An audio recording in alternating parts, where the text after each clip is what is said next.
మాటలతో మనం ఏదీ సాధించలేం, ఏ పని కూడా జరగదు. అదే ఈ చెయ్యి నమ్ముకోండి, ఏ పనైనా చేస్తాం. ఎదుటివానికి కష్టం వచ్చినప్పుడు ఈ నేలకు సహాయం చేయలేదు, కానీ ఈ చెయ్యి సహాయం చేయగలుగుతుంది. ఈ చేతికున్న విలువ ఈ నాలుకకు లేదండి. అందుకే ఎవరైనా సహాయం అడిగితే నాలుకతో చేయొద్దండి, ఈ చేతితో చేయడానికి ప్రయత్నం చేయండి. అప్పుడే మన మనసు, మన గొప్పతనం ఎదుటి వాళ్ళ నుంచి ఏ దేశం వరకైనా తెలుస్తుంది.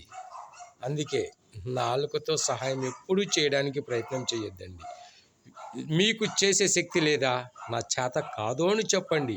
అంతేగాని ఉచిత సలహాలు ఇచ్చి ఎదుటి మనిషిని ఇబ్బంది పెట్టద్దండి. ఇది నా కోరిక. మరి మీరేమంటారు?